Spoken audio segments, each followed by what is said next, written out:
Moliendo Gordo, el repaso de la actualidad política que nadie querría escuchar. Buen día Aragón, buen día Teruel, buen día Villanueva de Gállego, Comarca Central. Somos Julián Miguel García y David Pérez Villarroya. Y esto es Moliendo Gordo, desde Tirbal para toda la nación. Empezamos, principiamos, comencem.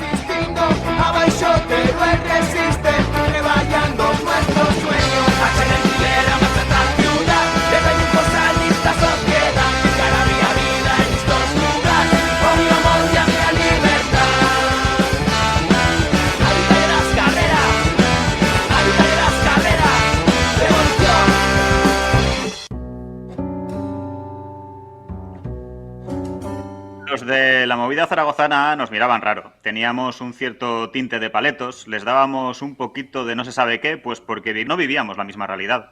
Teníamos otras conexiones que hacían que la gente de los pueblos se lo pasara muy bien con nosotros y que la gente de los movimientos también. Cosas que en cierto modo son antitéticas, el mundo rural y los movimientos sociales urbanos. Gustábamos en la peña del pueblo y en cualquier movilización zaragozana de pro. Así sintetizaba José Prieto, Flip, miembro de Isorray, la trayectoria del grupo en una reciente entrevista en Arainfo tras el anuncio de su vuelta a los escenarios. Que Isorray fue algo más que un grupo de música no solo lo demuestran estas declaraciones, sino también la ilusión que ha despertado el anuncio de su vuelta.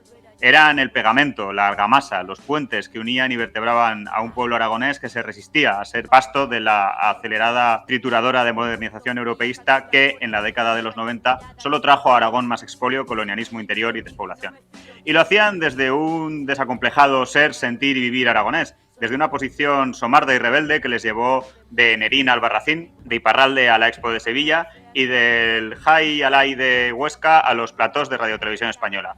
En diálogo permanente con otros pueblos, tejiendo alianzas y complicidades que ahora parecerían inverosímiles, como con los campesinos del Priorat.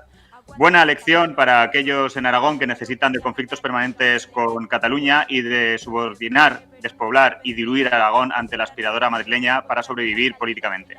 Se nos puede acusar de atarnos a una nostalgia que no vivimos, de romantizar un tiempo histórico superado y al que no se puede volver, de pretender resucitar algo que no puede funcionar en el actual Aragón. Y puede que tengan algo de razón los que lo hagan. Sin embargo, cabe otra posibilidad. Esto es Radio Monotes, esto es Moliendo Gordo. Adelante, endavant, endavant.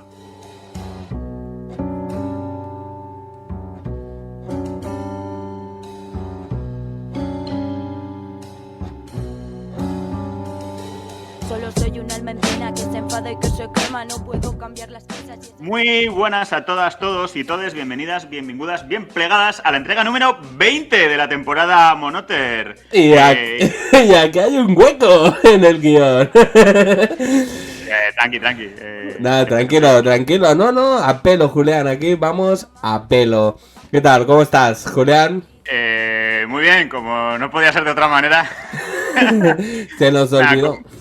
Me acompaña a los mandos de la nave Monoter David Pérez. ¿Qué tal, David? ¿Cómo va la vida?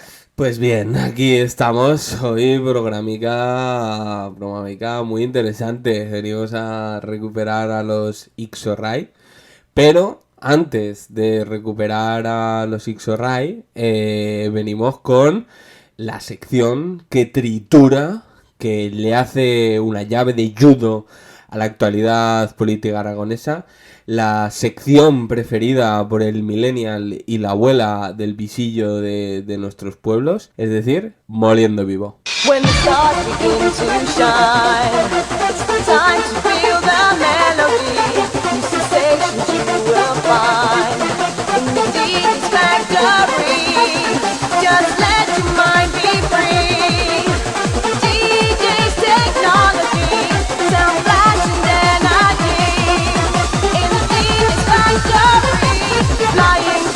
Y arrancamos una entrega más de Moliendo Vivo con una transición energética que se ha convertido en una puta tómbola. Y es que si el pasado 1 de febrero nos enterábamos a través del diario de Teruel que Forestalia desiste de 500 megavatios en parques eólicos en Teruel y recupera los avales para, según la propia Forestalia, explorar vías de consenso con un nuevo plazo de tramitación más amplio que permita encauzar los procesos de participación y concertación social abiertos de manera más sosegada por parte de todos.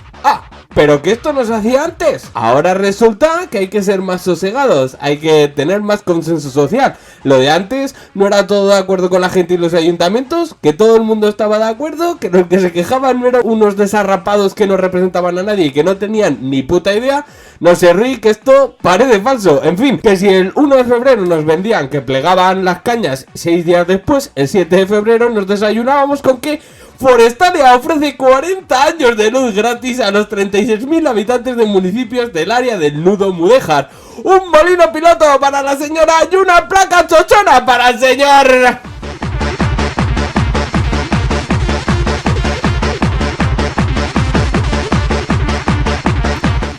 Una oferta de profundo calado social según Forestalia, que apostamos desde Radio Monotes que va a durar lo que dura ganar una licitación, que su apartado socioeconómico supone el 55% de la valoración. Si una residencia de mayores en Losco no les pareció suficiente, si una red de transporte propia con los dineros de placas solares no consiguió solucionar la falta de futuro de su pueblo, ahora llega la oferta insuperable, la oferta definitiva. 40 años de luz gratis, a por el bote, oe, a por el bote, oe, a por el bote, oe, a por el bote, oe, oe.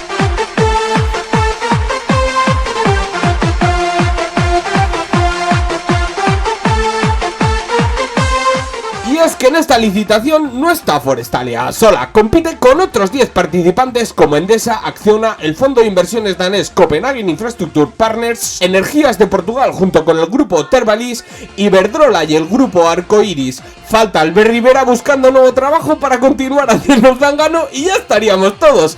Endesa va muy a tope con la planta de electrolisis para generar hidrógeno verde y fábrica de electrolizadores incluida, además de inversión en el sector de la agrivoltaica. ¿Qué es eso de la agrivoltaica? Pues básicamente el invent de Endesa para no solo robarte los terrenos para montar placas solares y quedarse con todo tu beneficio, sino que además sacarle el doble de beneficio cultivando los terrenos por el módico precio de continuar sin bien un puto duro de lo que sacan.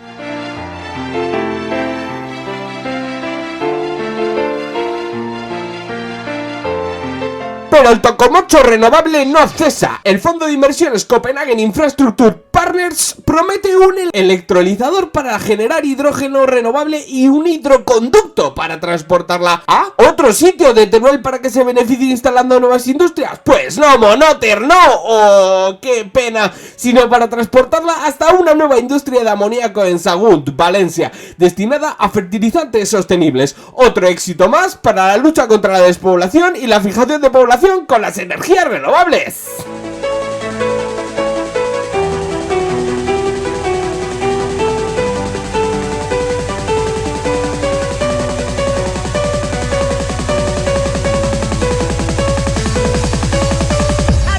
Y el grupo Arcoiris, el mismo que cede sus instalaciones para que el Lambanato afirme que las macrogranjas no existen, ¿qué va a prometer, Monoters? ¿Qué va a prometer?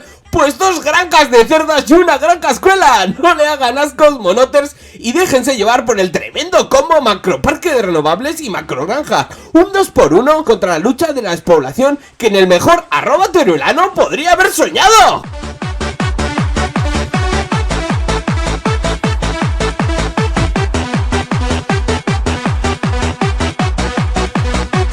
Y cambiando de tercio, Aragón Televisión o Yarza Televisión. Y es que como nos cuenta Leonora Quilue en Ara Info, el informe oficial de cuentas de la Cámara de Cuentas sobre la Corporación Aragonesa de Radio y Televisión, CART-TV para los colegas, denuncia que el 78% del presupuesto de Aragón Televisión lo absorbe el grupo Eneo, un grupo de Heraldo de Aragón, al menos 33 millones de euros al año que van directamente del bolsillo de todas y todos los aragoneses a sacar a la familia de Yaiza. Otra victoria más para la democracia y la libertad de prensa en Aragón.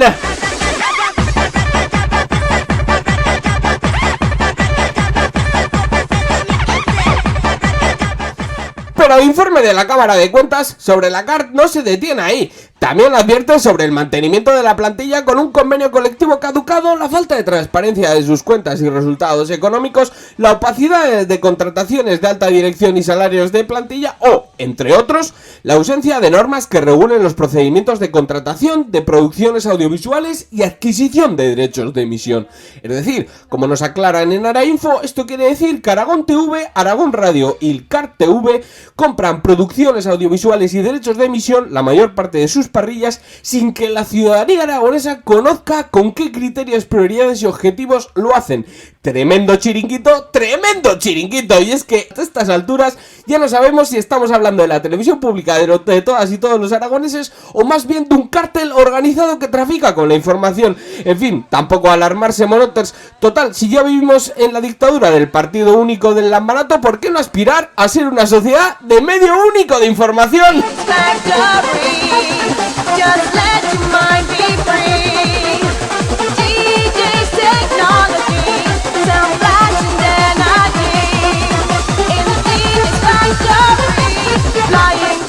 Y del cártel de la información en Aragón al par, mismo concepto, distinto lugar. Y es que Alberto Izquierdo anda mosca sobre el futuro de la A40, que si será una autovía de verdad, que si será una ampliación de carriles. Para Alberto la cosa está clarísima. Si las autovías las hiciéramos desde Aragón, no estaríamos 20 años pidiéndolas. No como con los hospitales, que si son competencia autonómica, y en Teruel y en Alcañiz llevamos más de 20 años esperando que hagan unos nuevos. O mejor aún, como si el par no hubiese tenido nunca responsabilidades del gobierno, Alberto.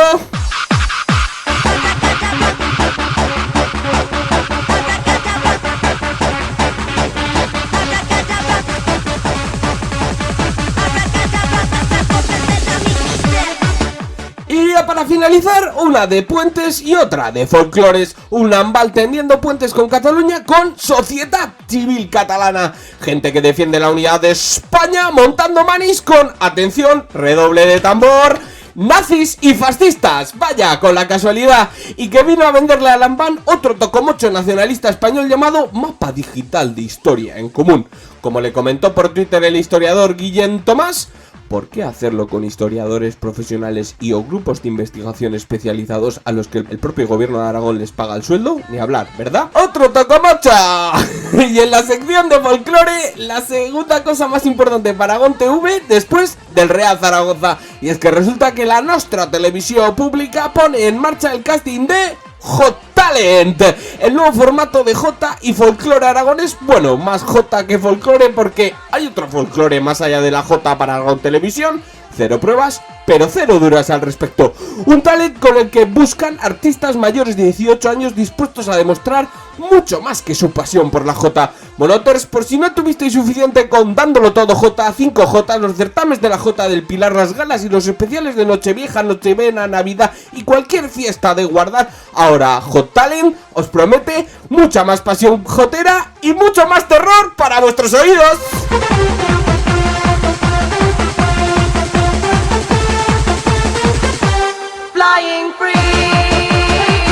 Y con esto y un molino, hasta el próximo Moliendo Vivo, la sección que te trae toda la actualidad 100% libre de tómbolas renovables, agrivoltaica, monopolio informativo de los Yaiza, y que lo único que le pide a la Sociedad Civil Catalana y al Hot Talent es que se disuelvan y entreguen nuestra historia y las castañuelas de sus manos. Hasta el próximo Moliendo Vivo, y recuerden, más Moliendo Vivo, menos Yarza Televisión.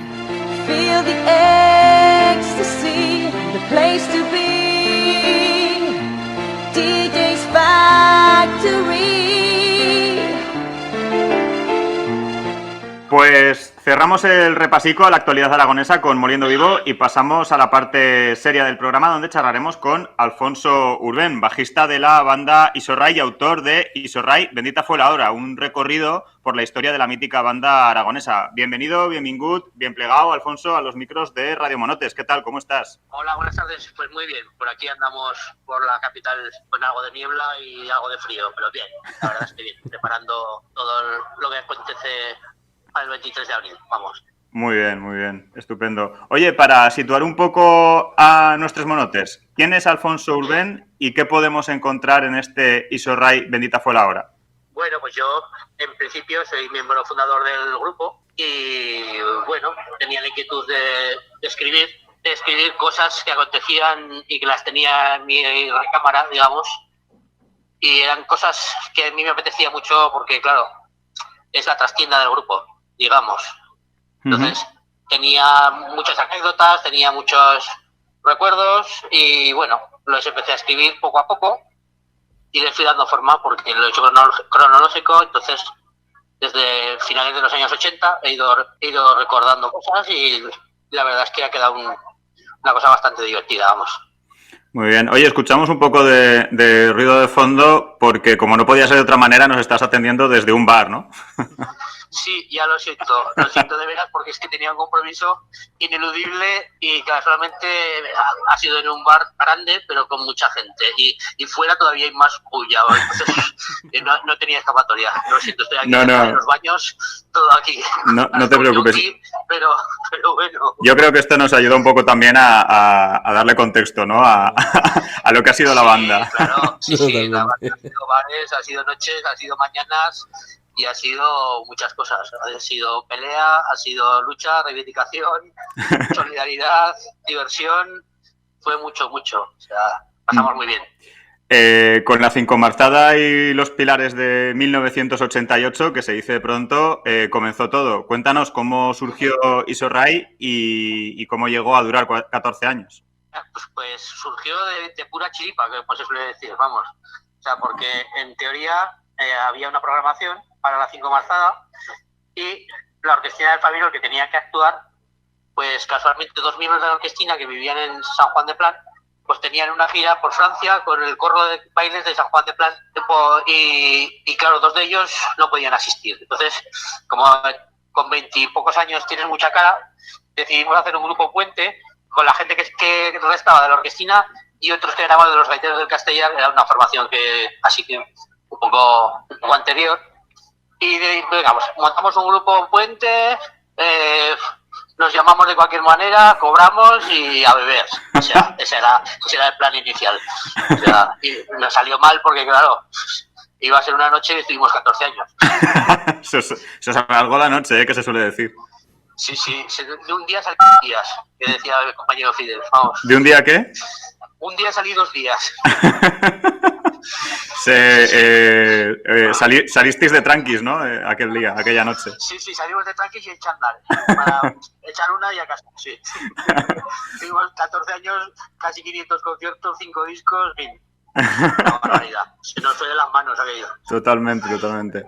Oye, comentabas antes, ¿no? Que el libro está plagado de anécdotas, de buenos momentos, de charretas bien interesantes con las gentes del lugar, farteras de comida, bebida y algún que otro cigarrillo cómico. Lo importante era el viaje, ¿no? Y no tanto el éxito. Como comentas en el propio libro y en otras entrevistas, lo montamos para divertirnos. Si tuvieras que quedarte como con 3 de esos momentos, de aquellos momentos divertidos, ¿cuáles serían? ¿Se disfruta mucho menos del viaje y de pasarlo bien en la música de hoy en día? Nosotros cubrimos el hueco, sin saberlo, vamos, que habían dejado los cantautores a finales de los 80 y nosotros decidimos darle una vuelta de tuerca. O sea, decidimos hacer canción con letras que dijeran cosas, que reivindicasen cosas, pero aderezarlas un poco y quitarle un poquito la botella de anís a un lado y meter baterías, meter bajos eléctricos, guitarras distorsionadas, llenarlas con guitarras, con dulzainas, o sea, con gaitas, con dulzainas, con muchos más instrumentos tradicionales que todavía no se utilizaban en el rock. Entonces, a la gente del rock la acercamos al folk, a los del folk les acercamos al rock, sin quererlo nosotros montamos un cipote allí que fue algo espectacular, sí. Y además, yo qué sé, como tú decías antes, los grupos, yo el consejo que puedo dar a los grupos que empiezan ahora es cómo empezamos nosotros. O sea, nosotros empezamos el grupo para divertirnos, o sea, no puedes montar un grupo de música para hacerte rico, para hacerte famoso, porque eso no es así. O sea, tienes que bajar al local de ensayo con tus amigos, divertirte y pasarlo bien, y con tus parejas y con tus amigos, pasártelo bien, echarte unos tragos, después solíamos quedar los viernes, después de los trabajos y de los estudios. Y bueno, si surge si suena la flauta, pues suena, y si no, pues no. Pero el truco es divertirte. Si no te diviertes en el local y luego en el escenario, es imposible que puedas llegar a hacer nada. O sea, tienes que ser original también, tienes que hacer cosas que la gente no haga, claro. Si haces algo partido de un molde, pues la gente ya lo ha oído. Entonces, nosotros decidimos hacer algo que nadie hacía y lo conseguimos, vamos, parece ser, según dicen. Por lo que estás comentando, nosotros hemos empezado el podcast también un poco con esa intención, sin idea de hacernos ricos, a pesar de que hemos puesto un Patreon y todo, pero la gente no está por la labor de echar ahí dineros. Y también un poco con intención de divertirnos porque si no, mal. Y oye, de esos momentos que te comentaba, si pudieras contarnos así 3 que recuerdes o 3 que te marcasen más o... Hombre, 3 no sé si 3 igual hay más o igual menos. Muy interesantes. Uno de los momentos fue que llegabas a los sitios y llenabas. O sea, porque pasamos de tocar para 100 personas, de repente pasamos a tener 1.500 o 2.000. Entonces, eso en el año 93, dices. En el año 95. En el año 95, el año que sacamos el disco Pasa Pues, de allí va insertado el 15 de agosto. Uh-huh. Pues ese año fue un salto cualitativo. O sea, no lo esperábamos y de repente, sin redes sociales, sin gran promoción de radios y de periódicos ni de tal, de repente vimos que llenábamos los sitios y los llenábamos muy llenos.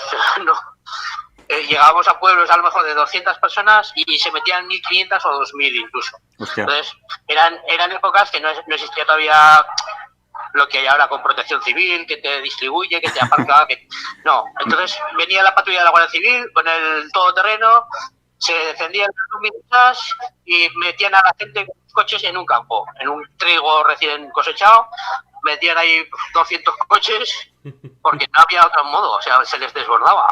Hostia. Y claro, se desbordaba también la bebida del pueblo, la bebida de los bares, o sea, era un fiestón potente, sí. Nada que envidiar a la movida madrileña, ¿eh?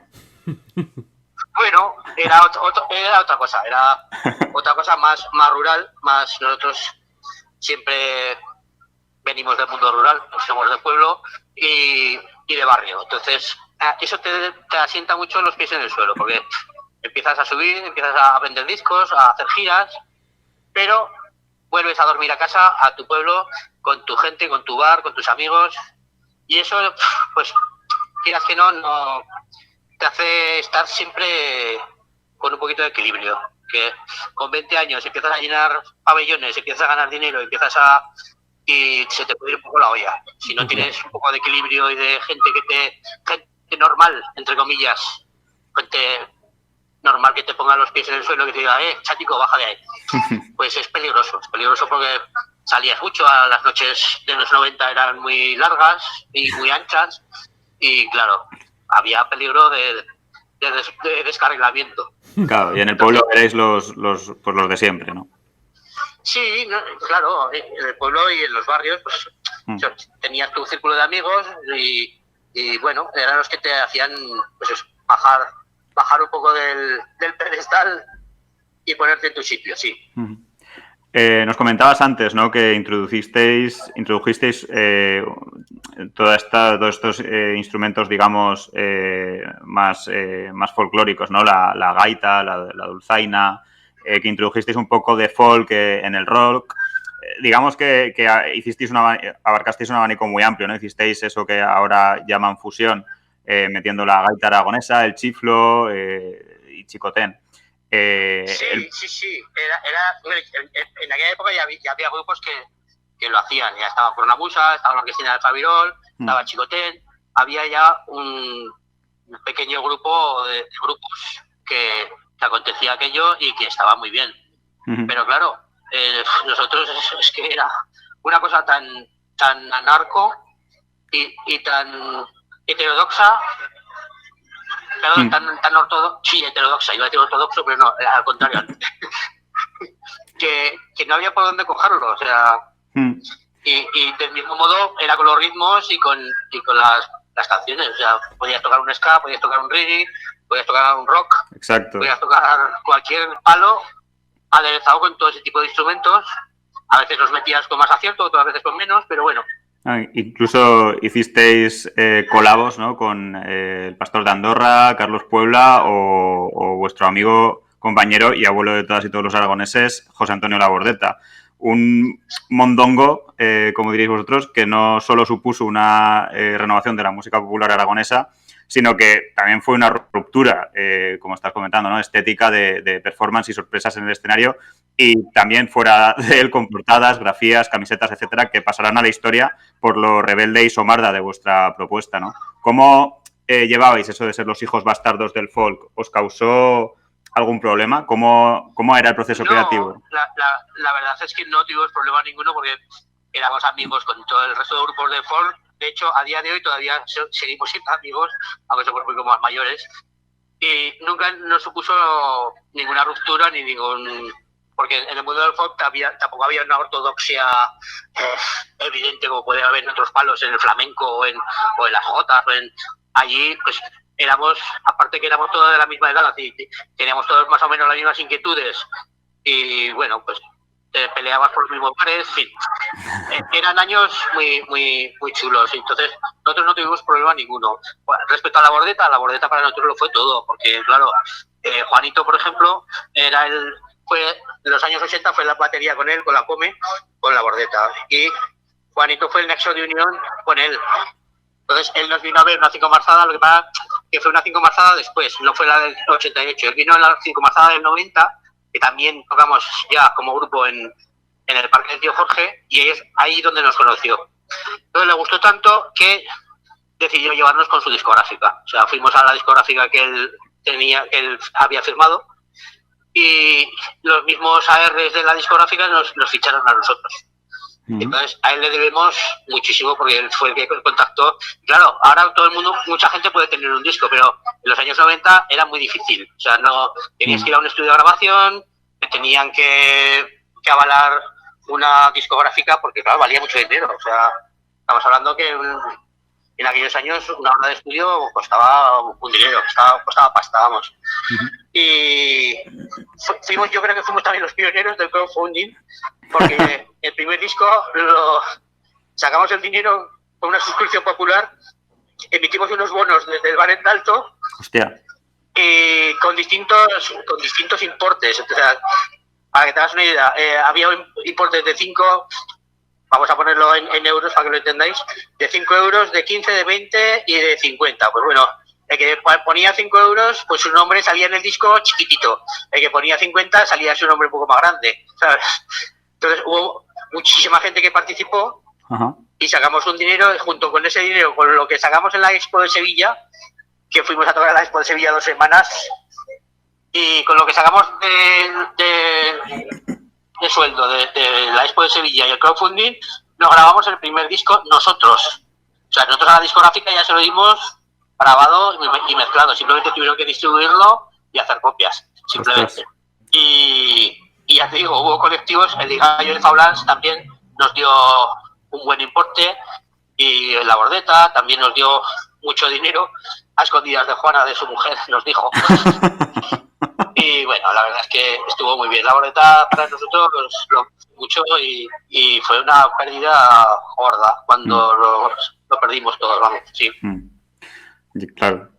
Oye, y nos comentas que a la discográfica directamente les disteis ya el disco grabado y todo. Cuéntanos un poco cómo era vuestro proceso creativo y si crees que se podría hacer ahora mismo una propuesta tan transgresora, rebelde y somarda como la que hicisteis vosotros. Hombre, pues podéis hacer, sí que se puede hacer. Lo que pasa es que nosotros jugábamos con las letras y con los tiempos. O sea, nosotros simplemente plasmábamos la realidad que teníamos, el paro, el barrio, en fin, la insumisión. Porque claro, hay que recordar que en aquella época estaba la insumisión al servicio militar obligatorio. O sea, hace 30 años todos los chicos, varones chicos, no chicas, estaban obligados a hacer el servicio militar a los 20 años, y tenías que estar un año obligatoriamente o ibas a la cárcel, o era delito. Entonces surgió un movimiento de insumisión y de insumisión. Luego estaban los objetores, que los objetores eran algo un poquito más blandito. Entonces, con la insumisión hubo muchas familias porque había mucha gente presa. Había mucha gente presa, gente normal de barrio que no quería hacer el servicio militar, estar un año cobrando 5 euros al mes, te partía una carrera universitaria y te partía todo. Entonces nosotros, desde J, nuestro cantante, se hizo insumiso y fue condenado. Fue condenado a 4 meses de prisión y claro, salimos en los medios, se hizo visible aquello y claro, tras la presión de todas las familias, de todo el Estado, porque claro, estamos hablando que había insumisos por todo el Estado, en Pamplona, en Zaragoza, en Madrid, no sé, en Andalucía, en todos los sitios.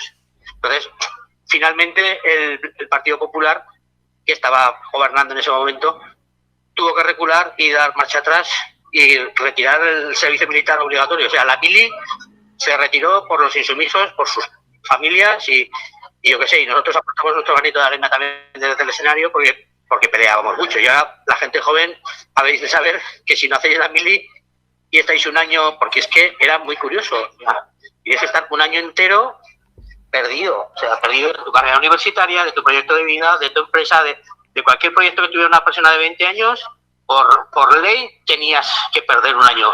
Entonces, claro, era muy injusto. Claro. Y esa batalla la ganamos, o sea, esa batalla la ganamos todos y todas, y bueno, estuvo bien, es algo de que nos sentimos muy orgullosos.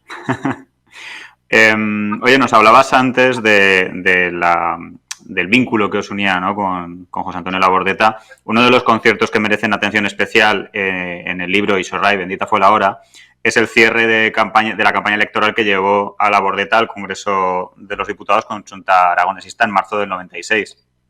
A Isorray también le acompañó en su andadura la última ola aragonesista de finales de los años 90.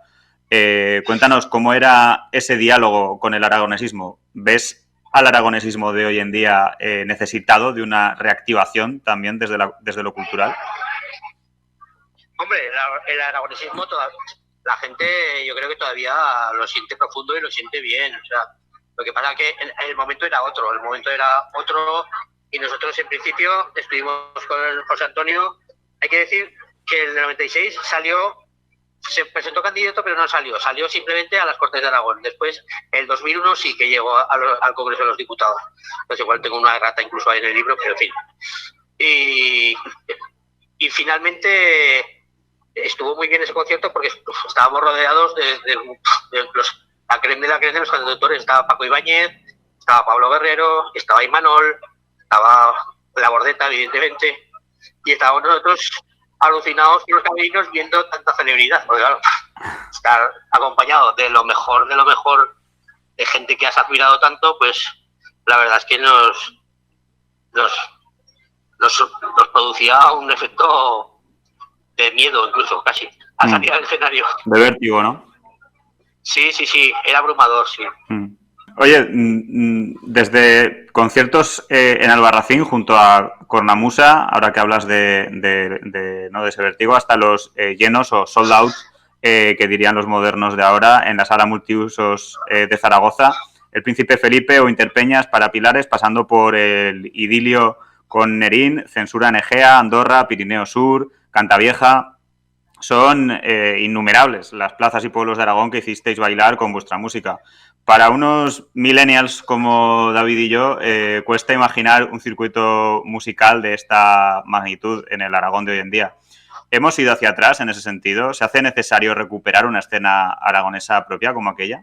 Hombre, hacia atrás no, ¿eh? Ahora hay una oferta musical, por lo menos en salas de la ciudad de Zaragoza, que está muy bien. Y lo que pasa es que hay que poner las cosas en su contexto. O sea, nosotros tuvimos suerte, junto con un puñado de gente, como puede ser, yo que sé, Amaral, Violadores del Verso, Especialistas, Héroes, por supuesto, Héroes fueron los que más éxito tuvieron, pero el resto de grupos, pues tenían un circuito pues similar al que hay ahora. O sea, similar al que hay ahora.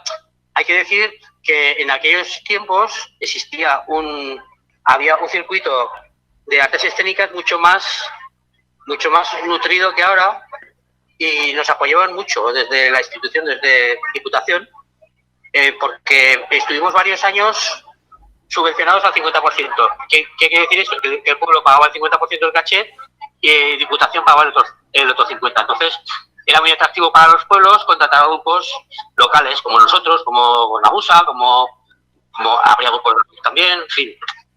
Fueron años que nos dieron mucha salida y mucho empuje las instituciones de casa. O sea, y eso hay que decirlo también, claro. Porque ahora ya no sé si es tanto empuje, hay unos circuitos, está el de la RAE, sí, pero ya no sé si aportan tanto como el 50% de... La verdad es que no lo sé. A nosotros nos vino muy bien el estar subvencionados porque hubo muchos pueblos que no hubieran podido acceder a un concierto como el nuestro de no ser por la subvención. Entonces, claro, pueblos pequeñitos como puede ser Cofita, como puede ser ISOR, del fenómeno, pues estos iban todos con la subvención, pagaba el pueblo la mitad y la otra mitad la pagaba Diputación. Y para nosotros nos vino estupendo porque nosotros salíamos a trabajar, tenías el contrato y luego pues a final de año pues te venía todo el desembolso que daba el Diputación. Y subsistimos bastante bien gracias a eso.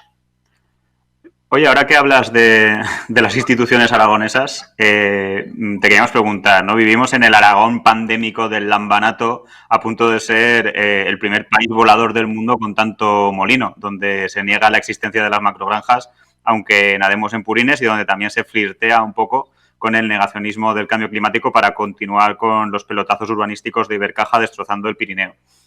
Cantasteis a la lucha de los insumisos, como comentabas antes, contra las líneas de alta tensión, los pantanos y la despoblación, así como contra la turistificación que pretende hacer de los pueblos aragoneses un rural park más que visitar. ¿Crees que continúan siendo actuales las letras de Isorray? ¿Es también Isorray, bendita fue la hora, un libro contra la desmemoria selectiva de algunos que preferirían que Isorray no hubiera existido nunca? Sí, hombre, hubo mucha gente que le hubiera gustado que nunca hubiéramos existido, porque claro, decíamos cosas molestas, ¿verdad? Y claro, las decíamos con mucha ironía y con mucha diversión, y eso fue lo que nos salvó. O sea, si hubiéramos ido de frente como a los punkis, diciendo me cago en tu puta madre, así sin anestesia, pues claro, nos hubiera censurado a la primera, pero como ibas dándole vuelta con las metáforas y con la ironía, pues se reían incluso los censores. Y de ese modo pues pudimos subsistir y le dimos la vuelta al asunto. O sea, le dimos la vuelta al asunto con las letras. Porque hay que tener un poco de diplomacia y un poco de buen humor.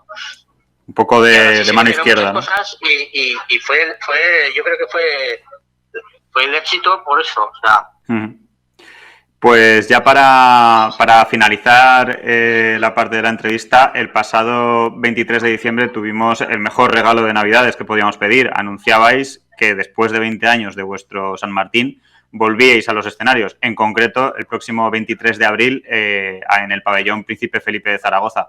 ¿Cómo afrontáis la vuelta a los escenarios? ¿Cómo ha sido la respuesta de la gente 20 años después? ¿Habrá más conciertos aparte del de Zaragoza?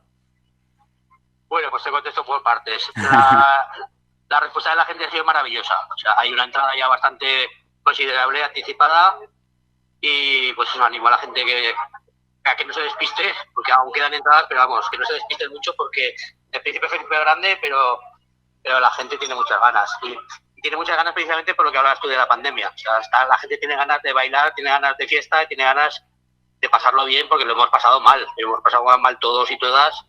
Y la gente tiene ganas. Lo estamos preparando muy bien, llevamos ya 3 meses de ensayos. Anterior a hacerlo público ya estábamos ensayando y coincidimos con la empresa que nos montaba la infraestructura y ya acordamos con ellos en hacerlo el 23 de abril. Entonces, para el 23 de abril, para nosotros es un regalo y para la gente yo creo que también. En principio no se contemplan más bolos, es el día 23 de abril, el día que nos juntamos y el día que lo hacemos de verdad. Entonces, que lo que pueda pasar después tampoco te sabría decir. De momento nuestro horizonte es ese, es el 23 de abril y pasarlo bien, pasarlo de lujo, pasarlo muy bien. Hay 2 horas y pico de concierto, habrá sorpresas, hay pues eso, habrá muchas imágenes, habrá momentos emotivos, en fin, lo estamos preparando muy bien, pues trabajando muy duro. O sea, va a ser un poco como el reencuentro de Friends, ¿no? O el que hicieron de Harry Potter, ¿no? Como en principio se plantea como un único evento. Similar, pero de andar por casa, vamos.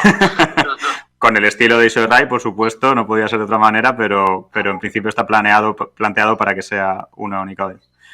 Pues... Sí. Luego la suerte es que hemos convocado a toda la gente que pasó una vez por el grupo va a estar ese día del concierto. Entonces vamos a estar en el escenario 12 personas, todos los que hemos tocado, todos los gaiteros, todos los guitarristas, toda la gente que pasó por el grupo una vez o estuvo viendo, desde mi caso, por ejemplo, que fui miembro fundador, estamos todos, desde el minuto 1 hasta el fin del concierto, estamos todos en el escenario. O sea que se puede alargar, ¿no? La cosa. Colorido, va a ser un bandón, va a ser una fiesta, vamos. Pues mira, aprovecho para cerrar la entrevista recordándote lo que nos comentabas al principio, que en el 88 comenzasteis igual y al final fueron 14 años. Sí, la verdad es que nos sorprendió incluso a nosotros. Como decía Jota, nunca pensamos que iba a durar tanto, pero duró, vamos. Lo dejo ahí como un halo de esperanza a los más nostálgicos con la banda. Quizá haya todavía una posibilidad. Pues, Alfonso, con esto cerramos la entrevista, pero aquí no acaba el sufrimiento Monoter. Esta parte la suele hacer David, pero por diversos problemas técnicos, esta vez me va a tocar hacerla a mí, con unas preguntitas que nos han dejado los Monoters por redes sociales y luego con un jueguecito de los de David, que me lo ha dejado por aquí plasmado en la escaleta. Así que vamos allá con las preguntas de los Monoters. ¿Estás preparado? Sí. Muy bien. La primera pregunta es de un tal @Julián Migar, que no sabemos quién es. Te pregunta, si tuvieras que elegir, ¿dónde preferiríais, desde Isorray, dar un concierto? ¿En las fiestas del Pilar de Zaragoza? ¿En la Vaquilla de Teruel? ¿En el Festival contra la Despoblación de Ayepuz? ¿En el Festival Esfendemos a Tierra de Artieda? ¿O en el Poborina Folk del Pogo? Hombre, ahí me pones ahí contra la espada y la pared. O sea, todo tiene su encanto. A nosotros nos ha gustado siempre tocar en sitios pequeños como Artieda, como Isuerre, como Cofita, como... En Artieda estuvimos presentando el libro hace no mucho y lo pasamos súper bien, lo pasamos muy, muy bien. Otro Monoter añade que ¿por qué elegir pudiendo hacer una mini gira? Lo dejo ahí también. Hombre, una mini gira es que hay que darse cuenta de que somos músicos profesionales, la mayoría de los que estamos, que tenemos otras formaciones. Entonces, solo por agendas, para que te hagas una idea, el saxofonista está tocando con Serrat. Piti, que es el guitarra, es profesor en la SMUC, en la Escuela Superior de Cataluña. Solo por agenda es bastante complicado. Entonces, organizar un concierto un día puntual sí que es fácil, pero una gira con toda la gente siendo músicos y teniendo bandas. Yo tengo un cuarteto, por ejemplo, de verbena, Miguel, el batería, está con los electroduendes. O sea, todos tenemos formaciones paralelas a... Claro, tenemos que vivir de algo y estamos en la música. Claro. Y claro, organizar un concierto es fácil. Organizar una gira de 15, 20 conciertos es mucho más complicado. Muchísimo más complicado. Me imagino que un concierto siendo 12, como el que vais a plantear en abril, tampoco habrá sido tan fácil. Pero bueno, no se es entiende. fácil. El reto logístico es bastante considerable. Claro. Porque al ser instrumentos acústicos y tal, pues necesitamos 1.000.000 de canales en una mesa con 1.000 micrófonos abiertos. O sea, es un reto importante para los técnicos. Es un reto bastante difícil. También nos pregunta otro Monoter, @Pablo Rochela, nos dice: ¿es cierto que durante el mandato de Zaragoza en Común se os pidió permiso para sustituir el himno del Pilar que suena todos los días en el centro de la ciudad a las 9, 12 y 8 de la tarde por el de la versión de Isorray? A mí no me consta eso, pero vamos, si le hace ilusión o algo romántico, pues bien. No, vamos, en Zaragoza en Común tenemos mucho en común. Bueno, la buena palabra lo dice, pero una extravagancia de ese tipo no se nos pidió. Desmentimos entonces, ¿no? Era solo un rumor. Sí, absolutamente. Si quieres lo puede volver a proponer a Azcón, a ver lo que dice. A ver qué pasa, ¿no? Sí. Nos pregunta también Alberto García Q. Después de tantos años, ¿entendéis mejor a Hassan el del Jalón o al Jesús y el Chosé charrando en aragonés?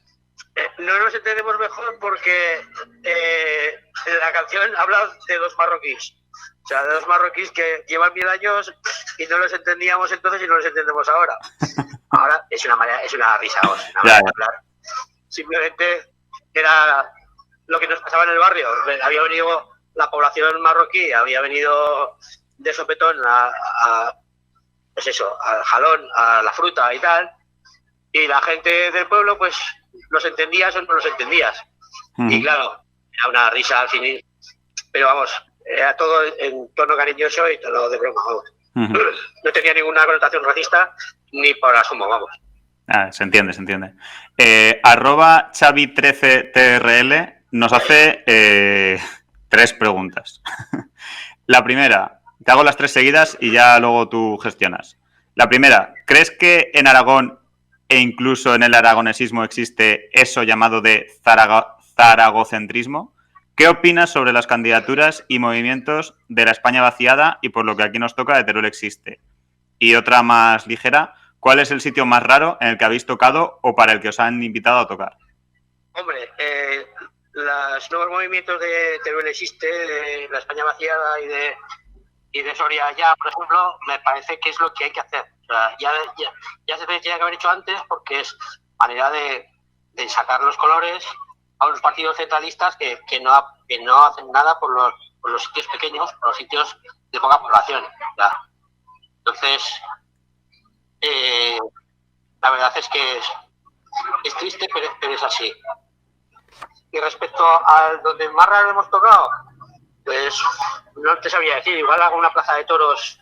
Alguna plaza de toros es un sitio muy raro, porque te cambias en los toriles, porque está todo lleno de estiércol por los lados. En algún sitio estás en la enfermería ahí con crucifijos, nosotros quedamos ateos. Entonces, aunque no lo parezca, la plaza de toros es un sitio muy raro para tocar un músico ateo. ¿Y lo del zaragocentrismo? Pues es que el zaragocentrismo, el problema es poblacional, es decir, Zaragoza tiene 700.000 habitantes y Aragón tiene 1 millón. Entonces, el 70% de la población está aquí. Entonces, se parte el bacalao aquí y es lo que hay. Es triste, pero es así. Vamos. Nos pregunta @BertoSalesa si tendremos alguna sorpresa y o artistas invitados en el concierto del 23 de abril, que bueno, un poco ya has contestado antes, ¿no? Pero no sé si alguna más que nos puedas adelantar. No, yo creo que no habrá sorpresas. Creo que vamos a estar solos nosotros y no habrá sorpresa ninguna. Muy bien. Pues creo que ya, vale, me quedan solo 2. Nos dice @desoriento de Sara. En un concierto vuestro, para no sé qué pilares, en Interpeñas, había un puesto de Terry donde repartían carajillos gratis. Creo que no he vuelto a dormir bien desde aquel día y cada vez que suena el bendita y alabada me pongo cardíaco. ¿Qué opináis de José Ángel Biel? José Ángel viene del Par. Sí, entiendo que sí. Pues no sé, de José Ángel viene del Par, opino igual que el Par, que ha sido un partido bisagra, bueno, en fin, no voy a hablar. De partidos de este tipo, como puede ser el Par, como puede ser CIU, como puede ser este tipo de partidos, la verdad es que no... ¿Sin comentarios? No hablo de ellos, paso de ellos, no me gustan. Pasa palabra, vale. Pues ahora ya sí, con la última, también de @Pablo Rochela. Durante el tiempo que Isorra ya ha estado inactivo, ¿os habéis dedicado más a otros proyectos de música o de mondongo? Pues de las dos cosas, o sea, porque nos gustaba mucho comer, nos gustaba mucho cocinar y nos gustaba mucho tocar. Entonces, a partes iguales, yo creo que el mondongo y la música iban 50-50 o un 50%. Así que... Las dos cosas. Te doy por contestado. Muy bien. Pues con esto acabamos con las preguntas, pero continuamos ya brevemente, ya queda poquito, con el jueguecico que comentábamos antes. La música mansa las fieras, así que ya que tenemos a un miembro de Isorrai, qué mejor manera de cerrar que dedicándole una canción de Isorrai a las distintas fieras que aparecen recurrentemente por Radio Monotes. La dinámica es muy sencilla. Yo digo el nombre de la fiera y tú, Alfonso, le tienes que asignar una canción de Isorrai y explicar un poco por qué, ¿vale? Bueno, no sé si lo he entendido bien, pero vamos, dime. O sea, yo te digo un personaje y tú, digamos que nos dices con qué canción lo identificarías. O qué canción le dedicarías de Isorrai. Bueno, vamos. Vale, vamos con el primero. Arturo Aliaga, o como le llamamos en Radio Monotes, Arturico y su guitarrica, que, ojo, ya tiene algo de carrera musical, como es la de la canción del comandante Che Guevara que hay rulando por YouTube. No sé si andáis faltos de guitarras y voces para el 23 de abril, Alfonso, pero mira a ver que Arturico a lo mejor se anima. Hostia, Arturo Aliaga tengo que asociarle una canción de Chorray. Ostras, no me sale ninguna. Quizás alguna de los Berzas, ¿eh? ¿Cuál de los Berzas? Pues no sé, de Manolo Cabeza Bolo. No sé. El aborto de la gallina, quizás. Seguimos con el siguiente personaje, que sería @teruelano, que no sé si sabes quién es. Aquí en Radio Monetes hablamos mucho de él. Es @teruelano en la vida tuitera. En la vida real es José Antonio Pérez Cebrián, director de Caja Rural de Teruel durante 37 años, expresidente de la COE turolense y actualmente asesor de estrategia del presidente de Forestalia Renovables. O sea, yo tengo que dedicarle una canción de Chorray a este hombre. Así con todo ese currículum. Con todo ese currículum. Pues no sé, Joan Garcés quizás. Así que es muy largo y es... No lo sé. No lo sé porque es que ahora me pillas aquí un poco fuera, ¿no? Cerebralmente no puedo asociar porque tampoco los conozco muy bien. Entonces... Vale. Bueno, pues vamos con el último, que sería Sergio del Molino. No sé si lo conoces, es nuestro cipotudo escritor favorito, que de tanto hacer libros sobre la España vacía y que, según cuenta en Facebook, tiene pesadillas con gente que charla aragonés. A este escritor, Sergio del Molino, ¿qué canción le dedicarías? Pues no lo sé. Y hay controversia con él porque ha dicho cosas, pero claro, yo qué sé. También mucha gente dice cosas y se sacan de contexto. Yo no es que me caiga especialmente bien ni mal. Escribe bien, el tipo la verdad es que escribe bien. Estuve leyendo un poquito de La Piel y tiene cosas muy chulas. Entonces, no sé. Igual Pastor a la Galana. Pastor a la Galana sí que habla en lenguas, que está cantado desde... es un vals de Tosés de Camporrels. Entonces, como está escrito en lenguas, igual le va bien el Pastor a la Galana, sí. Muy bien. Y ya, ahora sí, el último, como no podía ser otro, nuestro molt honorable presidente, Javier Lambán. Lambán es que no sé qué hace Lambán. O sea, no, esta persona no, es que me da yuyu hablar de Lambán. Me da mucho yuyu. Entonces, no quiero hablar de él. Es el innombrable, ¿sabes? Igual da mala suerte y todo, ¿sabes? No le voy a asociar ninguna canción a Lambán, nada. Nada, ni agua. Nada, ninguna, ni buena ni mala. Muy bien, pues ahora ya sí que sí, cerramos la entrevista. Alfonso, muchísimas gracias por venir a este Moliendo Gordo de Radio Monotes. Ha sido un auténtico placer tenerte por aquí de Charradica y esperamos que lo hayas pasado bien y que hayas estado a gusto. Bueno, pues yo muy a gusto he estado, sí. Aquí en un pasillo rodeado de gente, pero bien. No se ha notado, no se ha notado. No se ha notado nada, ¿no? Que estaba rodeado de gente. No se ha notado mucho. Bueno, pues muchas gracias a vosotros y nada, os esperamos el 23 de abril en el pabellón Príncipe Felipe de Zaragoza. Muchas gracias a ti, Alfonso. Y recuerden a nuestros monotes que nos pueden escuchar en iVoox, Spotify y YouTube. Y que ahora se pueden hacer monoters en Patreon, donde, aparte de darnos unas monedillas para sostener esto, podrán acceder a contenido en exclusiva, adelantos de programas, merchandising exclusivo, fiestas monoteras y muchísimas cositas más. Con esto nos despedimos hoy desde Radio Monotes, el podcast de política turolense que nadie se atrevía a hacer. Nos vemos la semana que viene. A plantar fuerte.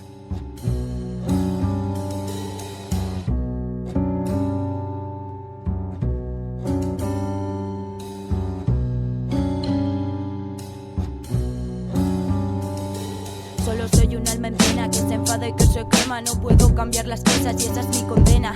Sin cadenas a la vista, con el corazón de arena. Solo es un montón de polvo que el viento siempre se lleva. No sé cuál es mi sitio, mi casa parece ajena. No hagas caso, me repito, esta mierda es pasajera. Miro las fotos, recuerdo distorsionada cuando era niña y caminaba de las faldas de la mama. Qué tiempo tan feliz, qué tiempo tan feliz. Quien pudiera volver allí, volver allí, volver allí, volver allí.